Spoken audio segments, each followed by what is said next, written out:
So you're looking to buy a Datsun 240Z? Well, I am too, if I had some money. But the reason why I like this car so much is it just looks so damn good. I just love that fastback design of the long hood, short cockpit, and short rear. It's just a great formula for a sports car. On top of that, I don't know who designed this thing, but they should definitely win an award if they haven't already. And the Z looks better than half the cars that they put on the best looking cars of all times list. And to prove my point, here we are on Car and Driver of the 10 most beautiful cars. Let's go through the list.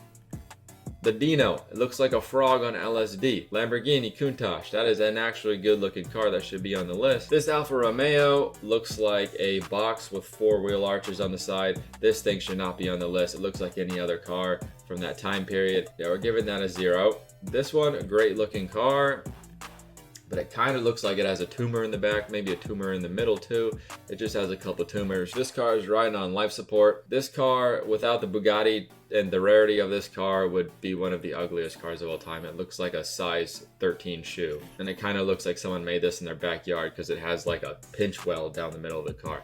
Mercedes Gullwing, very good looking car. Porsche, very good looking car. Split window Corvette, very good looking car. This one looks like those VW Beetles with the eyelashes. Very ugly looking car. And the Jaguar E-Type that kind of looks like the 240Z, but maybe the 240Z's distant cousin. That's like a rich clown. I don't know why, but it just looks like a rich clown on this car. It looks like a clown shoe, but very elegantly.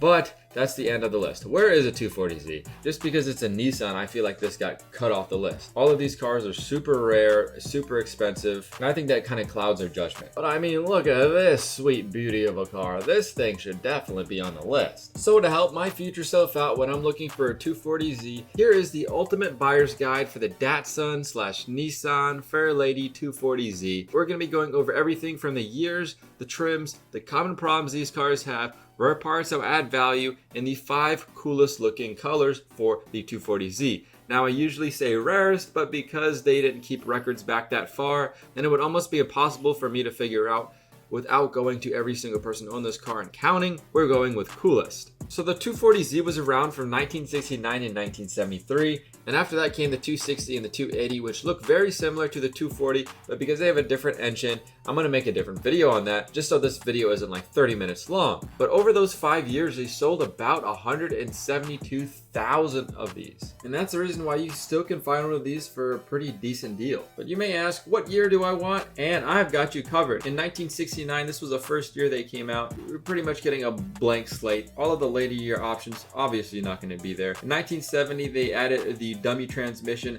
3-speed automatic, and about the only cool thing that you get from this is a cool badge on the back that says Nissan Full Automatic. This is when automakers are bragging that their cars are automatic. And I'm surprised Nissan didn't get sued for this, because this looks like a straight ripoff of the Chevy logo. But I mean, a 3-speed automatic, that just sounds terrible in a sports car. Yeah, I know that new automatic transmissions are real nice, they're faster, yada yada yada, but I mean a 1970 240Z with a 3-speed automatic, that thing belongs in the garbage. Unless you got one leg and one arm, and honestly, you could probably even still make it work. There's no reason to get this. It's just gonna ruin the experience. A 4-speed manual is way better. And then in 1971, the 2 horizontal vents located below the rear window on the rear hatch were deleted because customers were smelling a funky smell in the interior. That was the exhaust gases coming in. So I guess you could say this is about the only car that you wouldn't look dumb wearing a face mask inside your car. Some of the other changes made that same year were faster windscreen wipers, a bigger sun visor, a new steering wheel with holes instead of indents. They redesigned the ventilation controls, and they recalibrated the oil pressure gauge to be more accurate. They also added a little tiny hood to the map lights so the glare wouldn't distract the driver, and the speedometer also started at 0 instead of 20 now. All of these things are little, but they make the driving experience a lot better. In 1971, they added tilting seats. They also added new flat face hubcaps that look pretty sweet, and the wheels got wider by 0.5 of an inch. And for the interior, they also redesigned the center console this year. And then in 1972, they added automatic seatbelt retractors, and they got that stupid buzzer that won't shut the hell up if you don't fasten your seatbelt. This is also the first year they did changes to the engine. Because of emissions, they changed the dome carburetors out For flat ones, paired with the E88 head, they added 5 mph bumpers because of US laws. The headlight bowls were switched from fiberglass to steel, and on the interior they added a flame retardant upholstery, a backlit heater, ventilation controls, and an intermittent wash wipe setting. And then they continued to make the 240Z for one more year in 1973 until moving on to the 260Z. Now for trims, there's 3 of them, but it all depends on where you live. If you're in the US, you only got the one. You got the 240Z, just the regular. There's no performance model. There's no super sexy model. It's just you get the base of the base. But in Japan, because engine displacement is directly correlated to how much taxes you pay on a car, you could actually get something worse than the base model, and you could get the 2.0 version of the 240Z. So the only way you would get this is from importing it from Japan, and this came with the L20 engine, which came with 2 carbs and a single overhead cam. This engine had 128 horsepower and 127 pound-feet of torque. Now let's bump it up to the second trim. The one that you'll find in the US if you're buying a domestic car is the L24.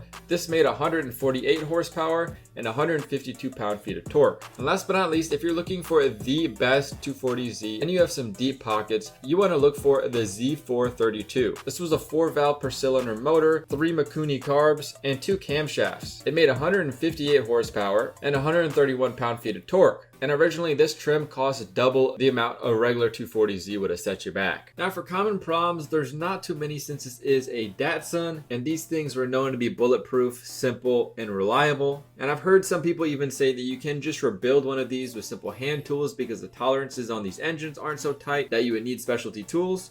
But I just want to go over the main common problems that you want to look out for when going to check out and purchase a 240Z. The biggest number one concern when looking for a 240Z, and Datsuns are known for this, so is the Nissans of the same time period, are rust. These things were spot welded, and on the places they did the spot welds, they didn't even prep it, so it's just bare metal, and if water gets in there, it's gonna rust. Especially in northern states, but even in southern states. Like I said, these things can just get super rusty. The sheet metal is also very thin on these.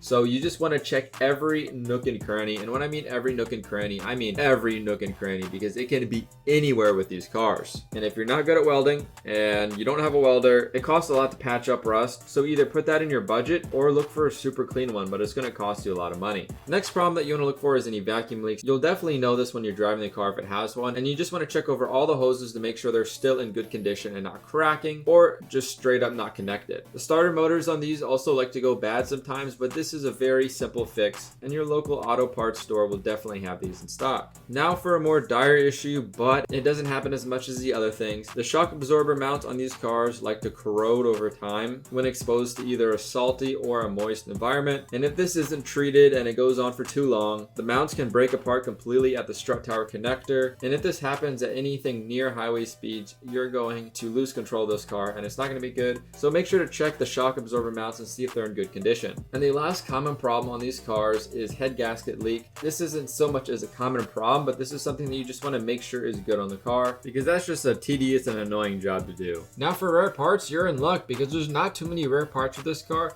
unless you're looking for the Fairlady Z432. Like I said earlier, so many of these cars are sold, so there's so many parts out there, and what's not out there, people make reproductions of, so it's not going to be a Nissan OEM part, but it will look like a Nissan OEM part and will function like a Nissan OEM part. And that's what I love about older car communities, that the owners take making parts into their own hands just to keep these cars alive. Like, what do you know, just today I bought this Toyota Corolla A86 reproduction dash, of course, for my 86. And what else do they sell? They sell the 260, 240, 240, 240, all of these dashes for the Z cars. And if I were looking at these pictures, I would think this is an OEM dash. So shout out to vintage dashes. I hope mine looks as good as these. And that's just one example of many where you can find great reproduction parts for these cars. Now for the top 5 coolest colors, I don't know what is the rarest, but these colors are definitely cool. So to start off with a really cool one, we got Safari Gold, also known as mustard, and it is a really cool shade of yellow. As the name suggests, it looks like mustard, and you wouldn't think mustard looks good on a car, but it definitely does look good on the 240Z. But I might be biased because I think any color looks good on the 240Z because it's that damn good looking of a car. For the 4th spot on this list, we have New Sight Orange, and this is a cult classic for the 240Z owners. This paired with like a white interior would look super sick. It would look like a creamsicle, and I definitely dig it. Although white gets dirty easily, I think I would do it in this car. For number 3 on this list, we have Green Metallic, also known as Avocado Leaf Green. And I'm not seeing the avocado so much, but I am seeing like a leaf. So at least half of the name makes sense. And it's a good looking color, but you still see this around in some newer cars. So it's not as cool as, say, the second one on the list, lime green. The only car that I know of right now that has this paint job or kind of similar to it is the new TRD 4Runners. And I think the Tacoma's too. I think it's called electric lime green. This is just lime green, so it took out the electric. Some people say that the 4Runner color looks like a barf green. You could say the same thing here, but it is a really cool color, and it does make your 240Z a little bit more unique. And number one on this list has to go to British Racing Green. I mean, every British Roadster had this color, and it just looks so good on the 240Z. Now, I know it's not a Japanese color, but it does tie its roots back to what the 240Z was kind of supposed to be, a roadster, and it's just a great looking color. So if you guys did enjoy this video, please like and subscribe down below. Give me any suggestions in the comments, and join the Discord if you're new. We talk about cars, play video games, all the cool things, and I'll see you guys in the next one. Peace out.